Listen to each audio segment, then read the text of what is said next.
We're gathered at the National Cemetery, which provides a final resting place for the heroes who have defended our country since the Civil War. It is, in a way, an odd thing to honor those who died in defense of our country, in defense of us, in wars far away.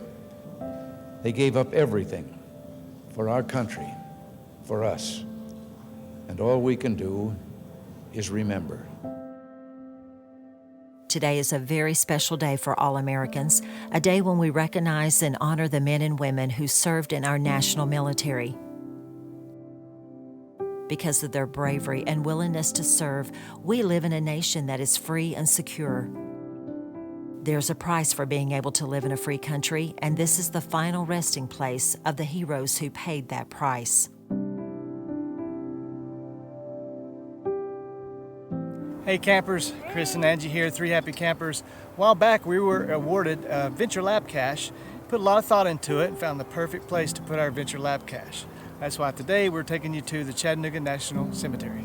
That's right. We're going to take you to 5 different areas of the cemetery that will teach you something very unique and special about this national cemetery that makes it unique from others.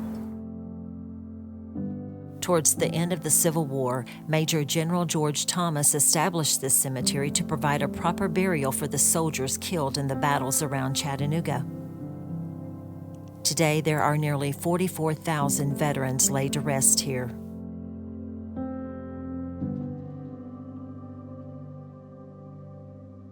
We're now on our way to the first stage, which is actually the location of the original entrance to the cemetery.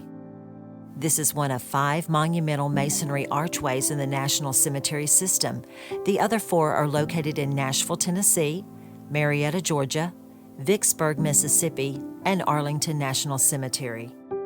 This archway was erected to commemorate the nearly 13,000 Civil War dead.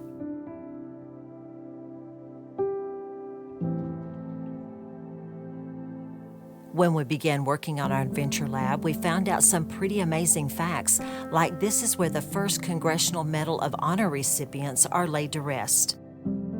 During the spring of 1862, volunteers from the Union Army, led by a civilian scout, James Andrews, set out on a daring military mission to breach Confederate lines. They would destroy telegraph lines, bridges, and railroad tracks, rendering the Confederate supply lines to Chattanooga useless. They captured a locomotive in northwest Georgia called the General and was later chased by a southbound train called the Texas. This would later be known as the Great Locomotive Chase. The General ran out of steam 20 miles south of Chattanooga. All of Andrews' raiders were eventually captured, and 4 of the raiders who are interred here are the first recipients of the Congressional Medal of Honor, the highest award for valor in action against an enemy force. The Andrews Raiders Monument, erected by the state of Ohio in 1890, is a very unique memorial installed at the center of this section. The granite base and dies support a bronze replica of the Civil War-era wood-burning locomotive, the General.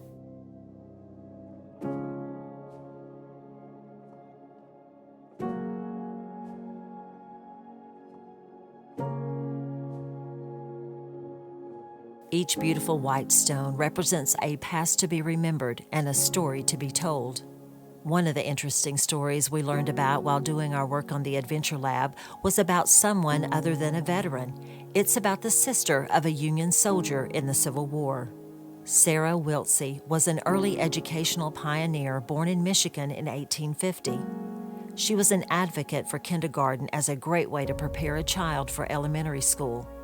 She was also a notable author of books such as Stories for Kindergarten, Morning Talks and Stories. She also served as an editor for Grimm's fairy tales and folklore stories in Proverbs. Her books continue to influence teaching today.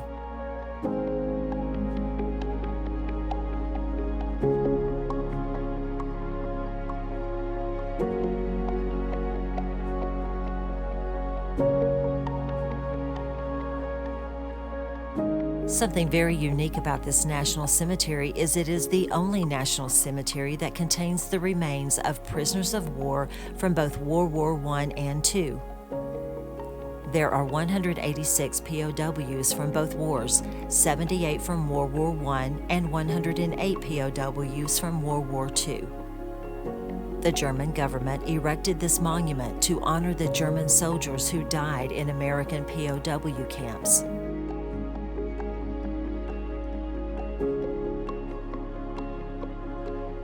Some of you may remember the movie Hacksaw Ridge, a true story of Private First Class Desmond Doss, an extraordinary man who saved the lives of 75 men without firing a single shot during the Battle of Okinawa in World War II, one of the bloodiest battles in the Pacific War.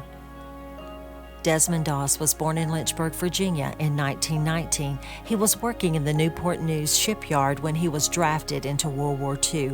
Based on his religious beliefs, Doss refused to carry a weapon or kill an enemy soldier, so he served as a medic in the U.S. Army. Doss was the first conscientious objector to receive 2 Bronze Stars and the Medal of Honor.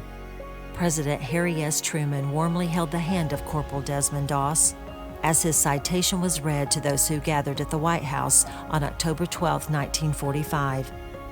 "I'm so proud of you," Truman said. "You really deserve this.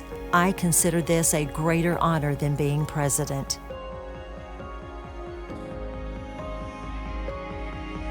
What an honor to have this true hero laid to rest here in our National Cemetery. We hope you've enjoyed coming along with us today on this very special Veterans Day, to walk among the heroes and to remember and honor the brave and sacrificial gifts they gave to our great country. If you haven't already subscribed to our channel, make sure you subscribe. Remember to hit that notification bell so you'll know when we post a new video. We'll see you guys next adventure. Bye.